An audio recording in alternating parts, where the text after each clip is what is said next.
Minnesota's welfare system has been treated like an open ATM. Fraud was so blatant that the owners of the business couldn't be bothered to spell the organization's name correctly. It would be entirely naive to assume that fraud of this magnitude simply stopped at public program frauds. 81% of Somali households in Minnesota receive some form of welfare. Turning a blind eye while they steal billions of dollars from the taxpayers. Is that helping America? So your testimony is this massive welfare usage is helping America and the fraud is helping America? No, I can't understand it. Can you understand it? So Speaking loudly does not make it true. your time is expired. It just doesn't. Your time is Senator Cruz.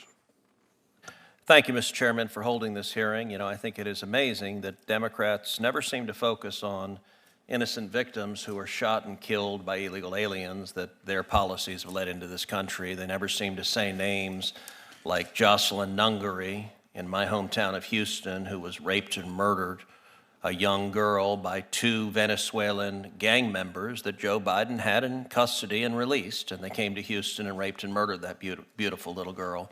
They never seem to mention someone like Laken Riley, a nursing student, beautiful young woman, murdered by an illegal alien the Democrats have released. They never seem to mention anyone like Kate Steinle, a beautiful young woman, 28 years old, in California, shot on a pier by an illegal alien who had been released over and over and over again. We have had Kate Steinle's father testify before this committee. He held her head in his hands as she died, and her last words were, "Help me, Daddy." And yet, for my Democrat colleagues, it seems there's no limit to how many Americans can be murdered by illegal aliens, and yet they simply don't care. They still support open borders and releasing murderers and releasing violent criminals. We're here today because of the Democrats' open border policies and the damage it's done to this country, but we're also here today because Minnesota's welfare system has been treated like an open ATM, and the taxpayers are the ones getting robbed. Ms. Gambler, GAO has reported that the federal government loses hundreds of billions of dollars each year to fraud and improper payments, much of it in public benefit programs. Is that correct? Yes, GAO has reported both on estimates of federal government losses due to fraud, as well as estimates of improper payments government-wide. You may recall the infamous Leering Center, whose blacked-out windows and childless facilities have become emblematic of the public programs fraud currently plaguing Minnesota. Mr. O'Brien, when investigators encounter fraud this obvious, does it usually represent just a single isolated bad actor or the visible tip of a much larger scheme? No, it's usually the visible tip of a much larger scheme. Fraud has a tendency not to occur in a vacuum. In that instance, the fraud was so blatant that the owners of the business couldn't be bothered to spell the organization's name correctly on the public signage. Mr. O'Brien, does fraud of that magnitude typically persist because it's difficult to detect or because oversight and enforcement break down? It tends to persist because oversight and enforcement break down, and it tends to spread geometrically. The Somali fraud problem in Minnesota is not confined to child care centers. Federal prosecutors in Minnesota expect that half of the more than $18 billion spent since 2018 on 14 different Minnesota welfare programs may prove to be fraudulent. To put that figure into perspective, the amount of fraud, if confirmed, may approach the entire GDP of the nation of Somalia. Mr. Hankinson, once funds are laundered and sent overseas to fragile or corrupt jurisdictions, is there any realistic prospect of recovering them? Only if they come back and spend them. In many respects, Minneapolis has become the Mogadishu of the Midwest. As the chairman of the Subcommittee on Federal Courts Oversight, Agency Action and Federal Rights, I'm proud to have held a hearing last week on the issue of fraud within the Minnesota Somali community and beyond. But the problem of fraud doesn't stop there, and neither does our inquiry. Our shared civic culture rests on something uniquely American, a respect for the public commons. It is clear, though, that Though Minnesota opens its doors in the early 1990s to a massive number of Somali immigrants, that kindness was not reciprocated. Instead, it was exploited again and again and again, and that's simply unacceptable. Mr. Beer, can any welfare system long survive if large-scale fraud is excused and explained away rather than confronted? No.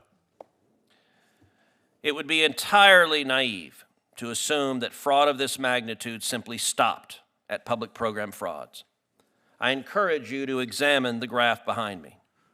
What do you notice about the usage of public programs among Minnesota's Somali immigrant population? 81% of Somali households in Minnesota receive some form of welfare, compared to 21% of non-Somali households. 54% of Somali households receive food stamps, compared to 7% of non-Somali households. 73% are enrolled in Medicaid, compared to 18% of non-Somali households. And 27% receive cash assistance, compared to 6% of non-Somali households. My question to the panel, and this is my final question, is importing vast numbers of people from an impoverished nation, putting the majority of them on public welfare for years and decades at a time, and then turning a blind eye while they steal billions of dollars from the taxpayers. Is that helping America or hurting America? Each of you has a chance to answer that. Ms. Gambler. Yes, thank you, Senator. I would just say that your question really speaks to the work that GAO has done as it relates to leading practices for managing fraud risk. We've put out a framework for agencies that can help them better put in place processes and controls up front to prevent fraud risks, and then also have policies and practices in place to really tailor their anti-fraud activities and anti-fraud approaches. I believe in the melting pot. I'm an immigrant, but to melt, you need heat. You've got to put heat on people to make sure they obey laws and learn how we do business in the United States. Is that helping or hurting America? It's a simple question. I think if we ignore fraud, we're hurting America, of course. Okay. Mr. Linderman? That's not in the U.S. national interest, Senator, and we know that Somalia is a high fraud country. To bring people from that country who cannot integrate into our systems is not in the U.S. national interest. Mr. O'Brien? I believe it was Milton Friedman who said you can have a welfare state or you can have open borders, but you can't have both. Mr. Beer? We can build a wall around the welfare state, and that would be a lot better for taxpayers than building a wall and keeping out all these legal immigrants who can come and Is this contribute. helping or hurting America? Certainly, the welfare state is a problem, but we Mr. should Schwartz? reform it.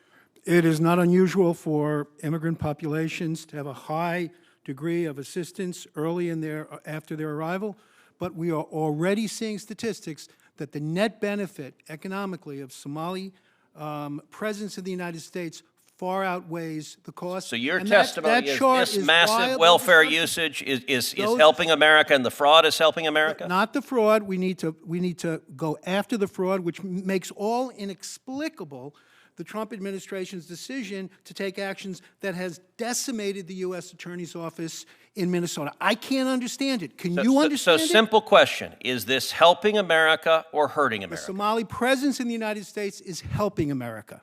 That graph For the is Minnesota wild taxpayers who had $9 billion misrepresentation of their stolen from them, contribution. sir, the Minnesota taxpayers who had $9 billion stolen from them, it has not helped them, and the American taxpayers who are supporting a dependent population who are here for one reason, and that is to vote Democrat and give money to elect Democrats, and if it robs the American taxpayers and endangers our security, for our Democrat colleagues, that is a perfectly acceptable trade-off. Speaking loudly does not make it true. Your time has It expired. just doesn't. Your time has expired, Mr. Schwartz.